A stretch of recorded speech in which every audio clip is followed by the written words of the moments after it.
नमस्कार मैत्रिणींनो, स्वागत आहे आपलं सीताच्या स्वयंपाकमध्ये. तर मैत्रिणींनो, तुम्हाला दाखवणार आहे आज मी बनवून शापूची भाजी.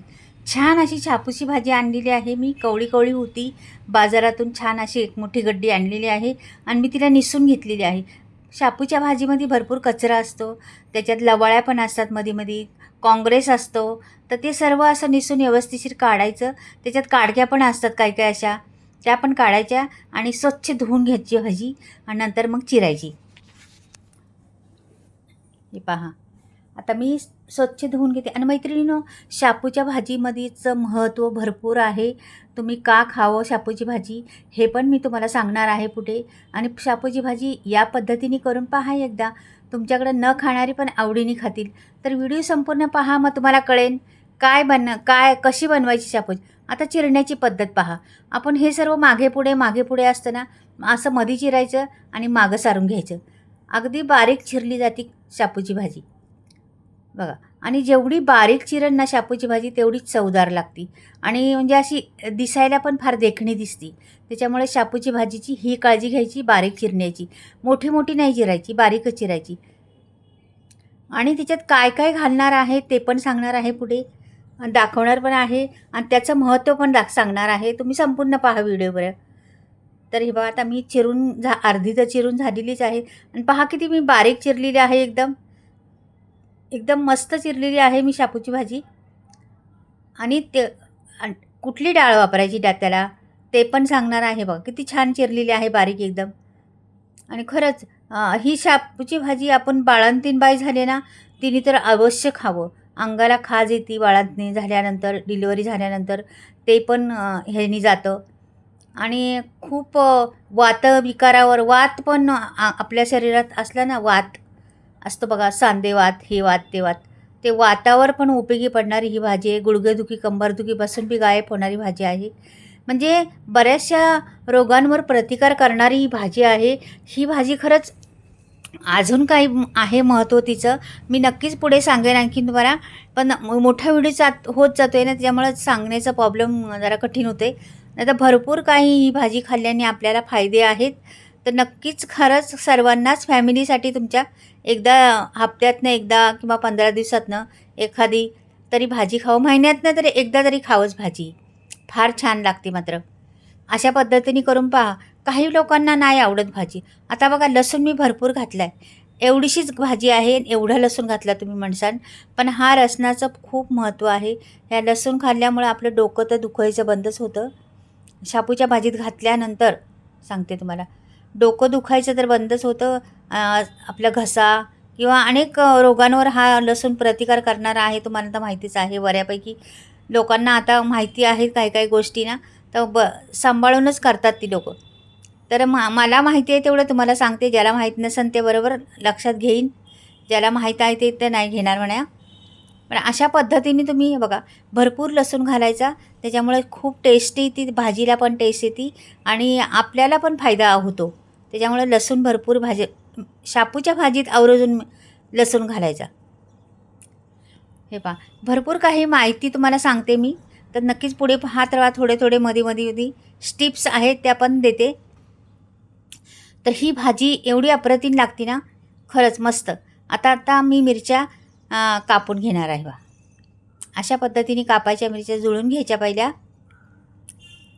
हे बघा, 7-8 मिरच्या घेतलेल्या आहेत आणि असे जुळून घ्यायच्या ना, अशी बारीक करून घ्यायचं.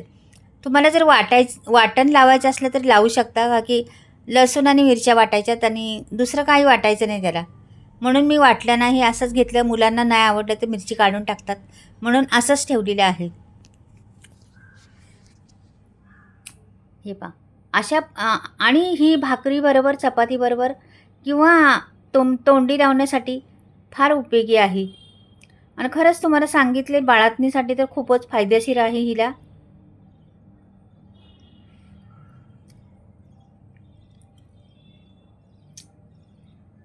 तर बऱ्यापैकी झालेली आहे. आपण कढई ठेवूया गॅसवरती. बघा, पळीवर तेल घालते त्याच्यामध्ये.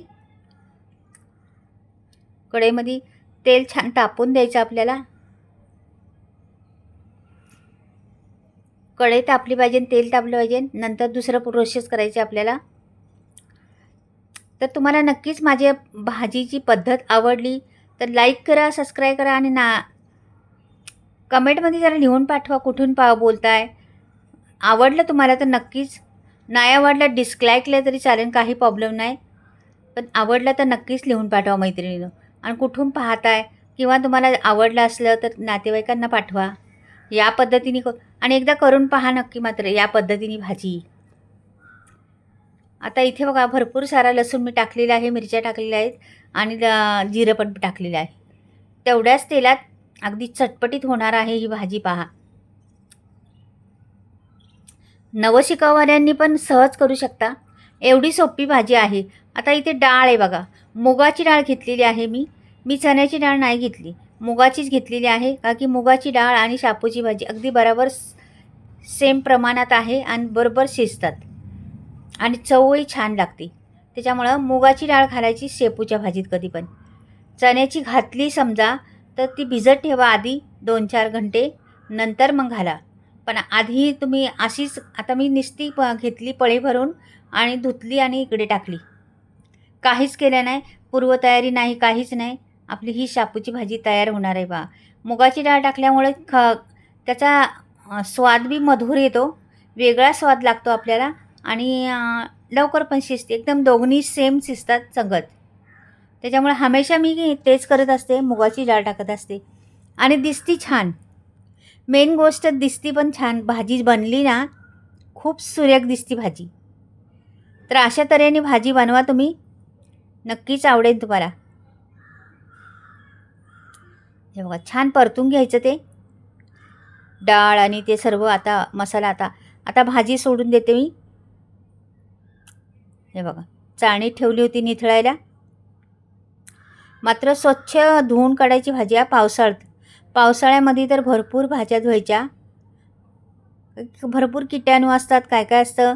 त्याच्यामुळं पालेभाज्या, कुठल्याही पालेभाज्या भरपूर धुवायच्या.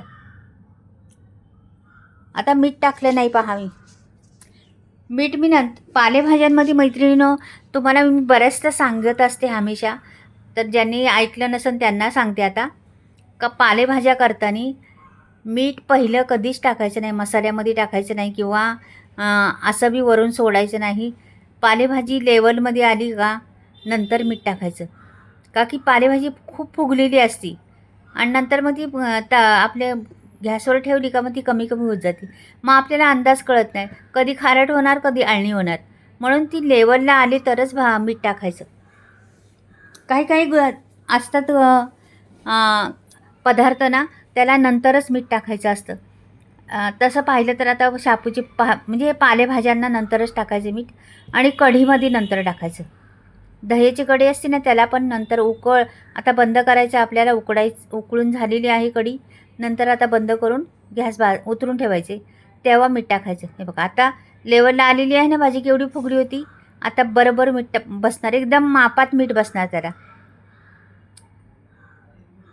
थोडंसं वाटलं मी थोडं काढून घेतलं, म्हणजे असं पहा बारीक बारीक गोष्टी तुम्हाला दाखवत असते मी, लक्ष द्या मात्र.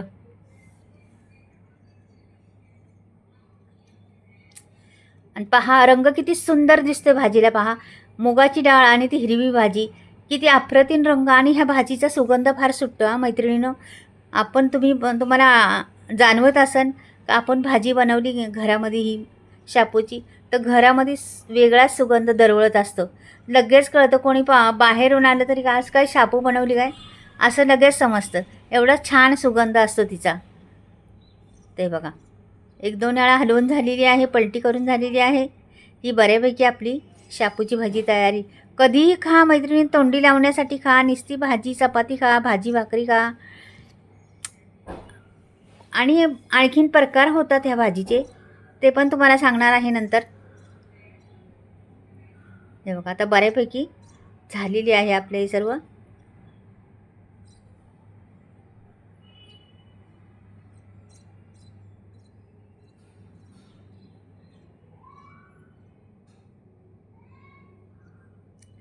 छान आता पाणी पण आटलेलं आहे, तरी मी सारखं हलवत राहत होते, उलटं पालटं करत राहत होते. मस्त. आता मी प्लेटमध्ये तुम्हाला काढून दाखवते.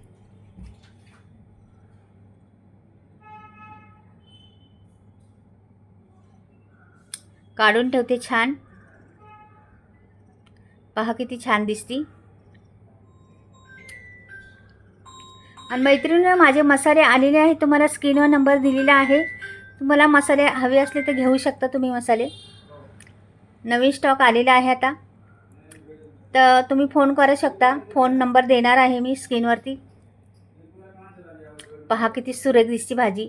ती डाळ मध्ये मध्ये अगदी छान टेस्ट लागते त्याला भाजीला. आणि तो लसणाचा एक एक दाणा येतो दाताखाली, तर फार अप्रतिम लागतं. तर चला परत भेटूया. बाय.